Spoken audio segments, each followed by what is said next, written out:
الحمد لله الذي هدانا لهذا وما كنا لنهتدي لولا أن هدانا الله. الله عالم الغيب والشهادة هو الرحمن الرحيم.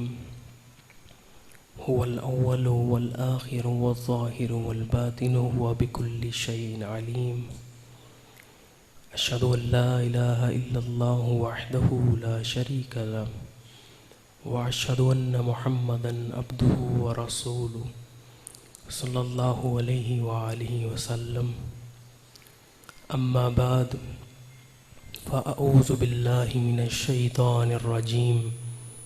بسم الله الرحمن الرحيم. ألا إن أولياء الله لا خوف عليهم ولا هم يحزنون. صدق الله العظيم وصدق رسوله النبي الكريم. إن الله وملائكته يصلون على النبي يا أيها الذين آمنوا صلوا عليه وسلموا تسليما. صلاة والسلام عليك يا رسول الله. صلاة والسلام عليك يا حبيب الله وعلى آلك وأصحابك يا خاتم النبيين. الحمدللہ ثم الحمدللہ. اللہ کریم کا کروڑہا شکر ہے کہ اس نے ہمیں آج کے اس بابرکت دن ایک دفعہ پھر اپنے گھر میں حاضر ہونے کی توفیق عطا فرمائی. اس کی توفیق ملی تو ہم حاضر ہو گئے. اگر وہ کسی کو توفیق نہ دے تو کوئی پتا بھی نہیں ہل سکتا. اللہ کا شکر ادا کریں کہ اس نے ہمیں توفیق دی، ہم اس کے گھر میں حاضر ہو گئے. جیسا کہ آپ جانتے ہیں کہ قبلہ شیخ طریقت بغداد شریف حضور غوث پاک کی حاضر بارگاہ میں حاضری کے لیے تشریف لے گئے ہیں. وہاں سے پھر نجف اشرف مولا علی کی بارگاہ اور کربلا معلی امام حسین کی بارگاہ میں حاضر ہوں گے. اللہ تعالیٰ سے دعا ہے کہ اللہ تعالیٰ شیخ کی اس حاضری کے صدقے ہمیں بھی وہاں حاضر ہونے کی توفیق عطا فرمائے. بار بار مدینہ منورہ کی باادب حاضریاں نصیب فرمائے. میں آپ کے سامنے آج کوئی تقریر تو نہیں کروں گا، صرف گفتگو کروں گا. کوئی بات آپ تک پہنچانے کی کوشش کروں گا، سمجھانے کی. اللہ تعالیٰ مجھے حق گوئی کی توفیق عطا فرمائے. چند گھڑیاں اولیاء اللہ کے بارے میں کچھ بیان کروں گا. اللہ تعالیٰ مجھے حق گوئی کی توفیق عطا فرمائے اور آپ تک بات پہنچانے کی توفیق عطا فرمائے. خطبہ کے دوران میں نے جو آیت کریمہ تلاوت فرمائی وہ سورہ یونس کی 61 اور 62 نمبر آیت مبارکہ ہے، جس میں اللہ تعالیٰ نے فرمایا الا ان اولیاء اللہ لا خوف علیہم ولا هم یحزنون. الا سن لو، ان بے شک نہ کرنا. الا ان سن لو، بے شک نہ کرنا.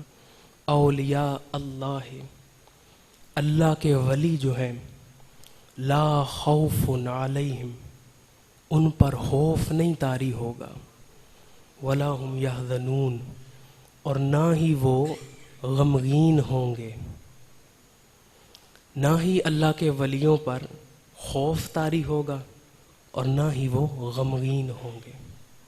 قیامت کے دن جب ہر کوئی خوف میں مبتلا ہوگا، غمگین ہوگا، انسانیت در بدر پھر رہی ہوگی، کچھ لوگ اپنے اعمال کے باعث عذاب میں مبتلا ہوئے ہوں گے. اس وقت یہ وہ لوگ ہوں گے جن پر خوف نہیں ہوگا، جن پر غم نہیں طاری ہوگا. اللہ تعالیٰ نے کیسی شان عطا فرمائی ان لوگوں کو کہ جب دوسرے لوگ غمگین ہوں گے تو یہ ایک ایسے مقام پر فائز ہوں گے جہاں نہ کوئی غم ہے نہ کوئی تکلیف ہے. یہ لوگ سکون میں ہوں گے. کیسی شان اللہ نے عطا فرمائی اولیاء اللہ کو. ہمارے لیے سمجھنا ضروری ہے کہ اولیاء اللہ کون ہوتے ہیں. یہاں اللہ تعالیٰ نے فرمایا اولیاء اللہ ہے. اولیاء جو ہے یہ ولی کی جمع ہے، یعنی زیادہ ولی اولیاء. علامہ اصفہانی فرماتے ہیں ولایت جو ہے یہ ایک قرب ہے. ولایت کا لغوی معنی قرب ہے. خواہ وہ قرب جو ظاہری ہو سکتا ہے، جگہ کا قرب ہو سکتا ہے، وہ دین کا قرب ہو سکتا ہے، دوستی کے اعتبار سے قرب ہو سکتا ہے، مدد کے اعتبار سے، نصرت کے اعتبار سے وہ قرب ہو سکتا ہے. وہ ہر طرح سے قرب. ولی جو ہے ولایت کا لغوی معنی قرب کے معنی میں علامہ اصفہانی نے بیان فرمایا. آگے فرماتے ہیں ولایت جو ہے یہ ایسے ہے جیسے انتظام کرنا، یعنی کبھی یہ فاعل کے معنی میں آتی ہے، یعنی کہ انتظام کروانے والا، منتظم، یا پھر تصرف کرنے والا، یا تصرف کرنے والا فاعل کے معنی میں، یا کبھی یہ مفعول کے معنی میں بھی ولایت کے معنی آتے ہیں، جیسے کہ تصرف کروانے والا، جس کے ساتھ تصرف کیا جائے. اب یہ گفتگو عام لوگوں کے لیے تو نہیں، علماء کی گفتگو ہے کہ کبھی یہ فاعل کے معنی میں آتا ہے، کبھی مفعول کے معنی میں آتا ہے. میں مشکل گفتگو نہیں چھیڑنا چاہتا، بس آسان تعریف کر رہا ہوں کہ ولی کی جو علامہ تفتزانی نے بیان فرمائی. آپ فرماتے ہیں وہ مومن کامل جو عارف باللہ ہو، وہ مومن کامل جو عارف باللہ ہو اور جو ایسی چیزوں سے بچے جن میں لذت ہے، جن میں شہوت ہے، ایسی چیزوں سے بچے، وہ اللہ کا ولی ہوتا ہے. علامہ تفتزانی کون ہیں؟ آپ کا ایک واقعہ بیان کر کے پھر آپ کی اس تعریف کو جو آپ نے بیان فرمائی اس کی وضاحت کرتا ہوں. علامہ تفتزانی جب دور طالب علمی میں تھے تو آپ کتابیں پڑھنا آپ کے لیے مشکل ہوتی تھیں. آپ دین کی تعلیم حاصل کر رہے تھے تو آپ کا کند ذہن تھا، آپ کو کتابیں یاد نہیں ہوتی تھی، سبق یاد نہیں ہو پاتا تھا. آپ ایک دن سبق یاد کر رہے ہیں کہ ایک بزرگ آئے اور کہنے لگے تفتزانی آؤ سیر کو چلتے ہیں. تفتزانی کہتے ہیں میں کتاب پڑھ رہا ہوں، مجھے پہلے ہی سبق یاد نہیں ہو رہا، آپ کہتے ہیں کہ چلیں سیر کو چلتے ہیں. وہ بزرگ چلے گئے، تھوڑی دیر بعد پھر آ گئے، پھر یہی کہا آؤ تفتزانی سیر پہ چلتے ہیں.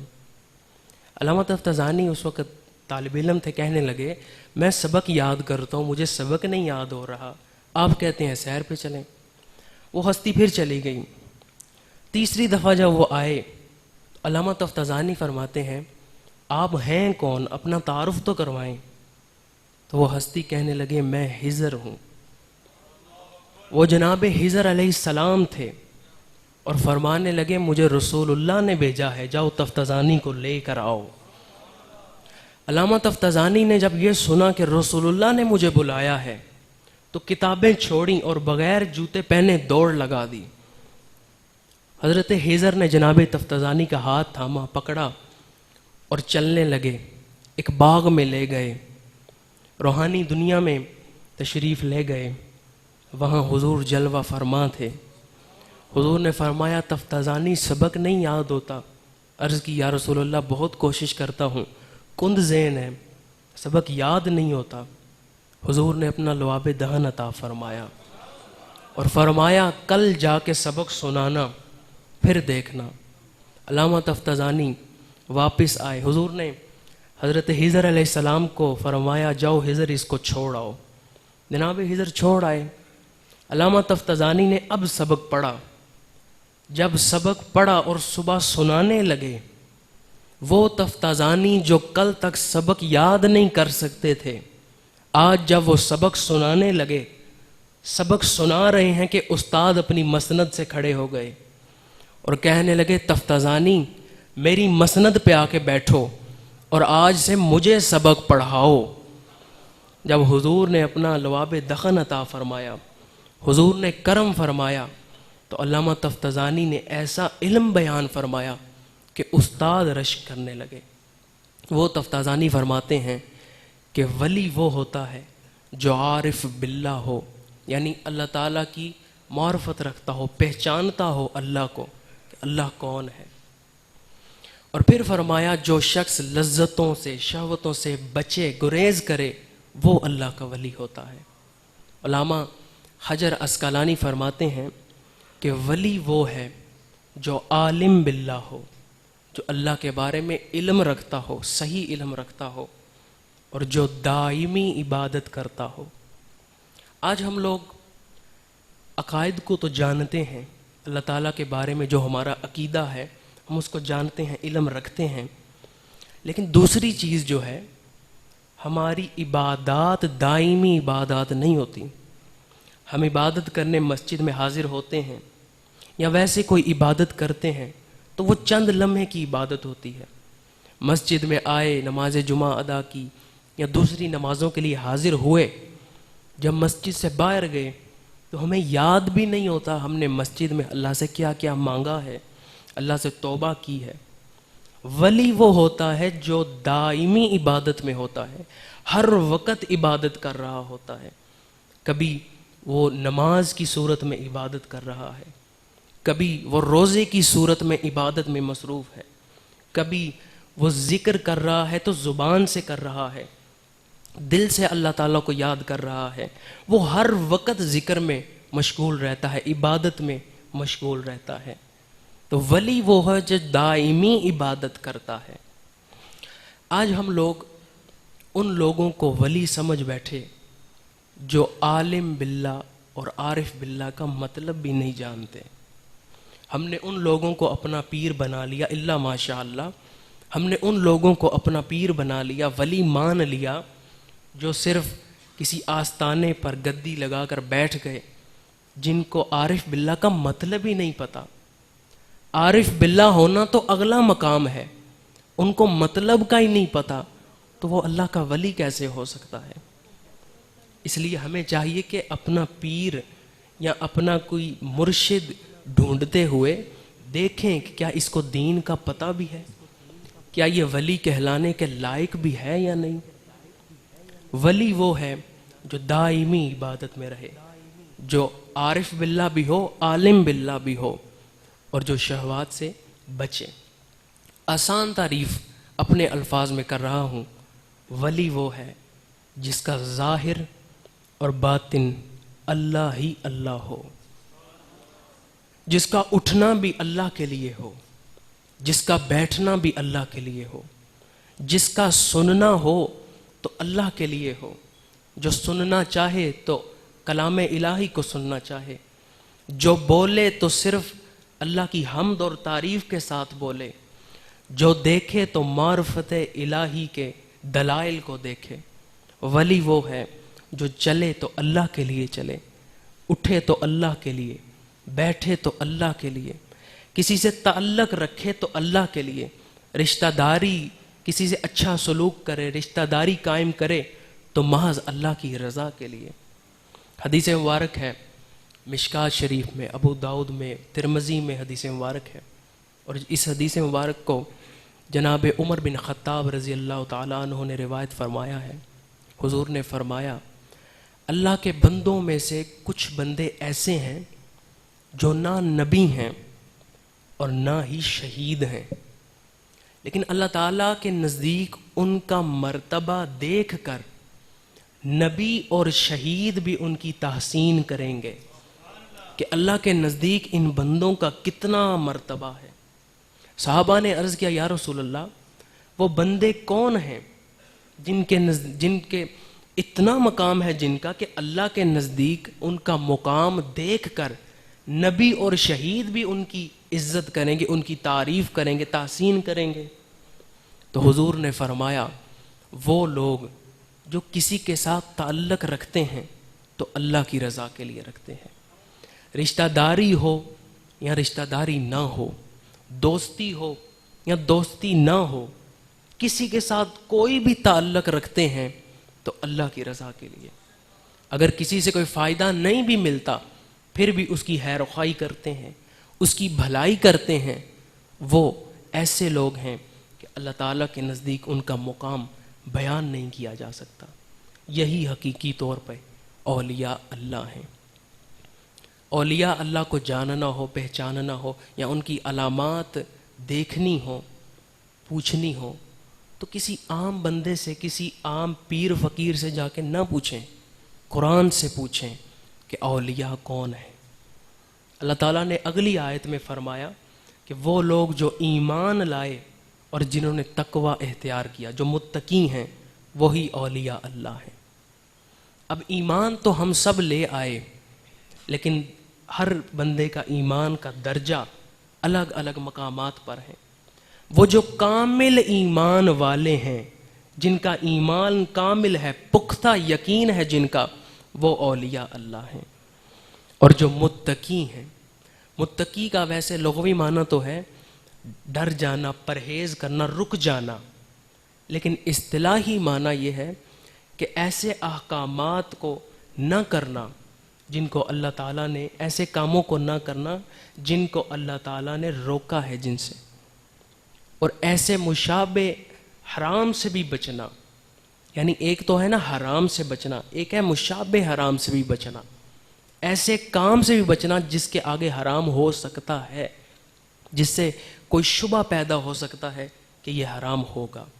وہ اولیاء اللہ ہے, وہ تقوی اختیار کرتے ہیں.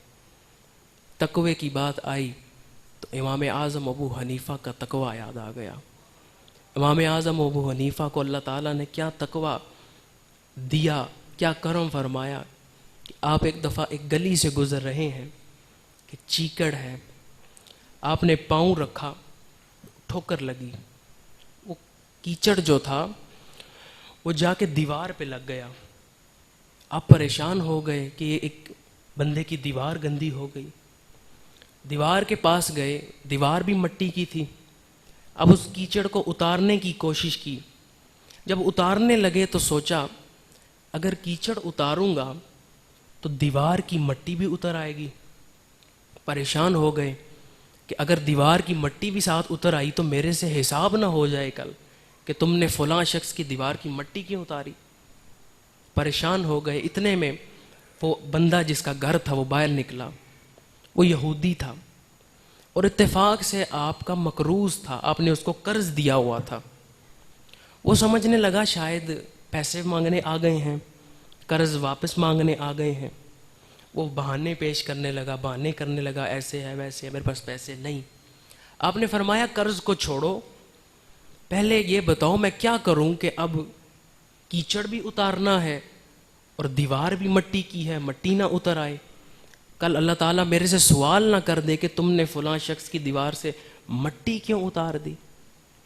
اس نے جب اتنا سنا تو کہا کیچڑ تو بعد میں اتار لیں گے, پہلے مجھے کلمہ پڑھا کر مسلمان کریں. یہ تھے اولیاء اللہ.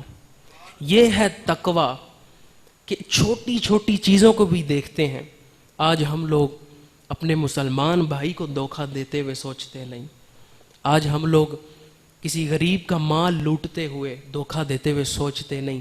یہ اولیاء اللہ کیسے ہیں کہ یہودی ہے اور مقروض ہے, اس کو پیسے دیے ہوئے ہیں, احسان کیا اس پر, لیکن اس کی دیوار کو صاف کر رہے ہیں تو یہ خیال آ رہا ہے کہیں مٹی نہ اتر جائے اور میرے سے سوال نہ ہو جائے, مٹی کا جواب میں کیسے دوں گا. ایک شخص کو آپ نے قرض دیا, اس کے گھر درخت لگا ہوا تھا, درخت باہر کی طرف نکلا ہوا تھا. آپ اس کے گھر کے پاس سے گزر رہے ہیں, درخت کی چھاؤں میں تھوڑی دیر کھڑے ہوئے اور ایک دم پریشان ہو گئے. شاگردوں نے پوچھا حضور پریشان کیوں ہو گئے؟ آپ نے فرمایا میں اس کے درخت کے نیچے کھڑا ہوں جبکہ میں نے اس کو قرض دیا ہے, میں نے اس کے درخت سے فائدہ اٹھایا, تو کہیں یہ سود کے زمرے میں نہ آ جائے. حالانکہ درخت کے نیچے کھڑے ہونے سے سائے میں کھڑے ہونے سے سود میں نہیں آتا وہ, لیکن آپ نے اس مشابہ سے بھی بچے. آپ نے کہا کہ کہیں یہ سود کے زمرے میں نہ آ جائے. اور آج ہم لوگ سود لیتے ہوئے بھی یا سود کا کاروبار کرتے ہوئے بھی ڈرتے نہیں ہیں. یہ وہ لوگ تھے جو حقیقی طور پر متقی تھے۔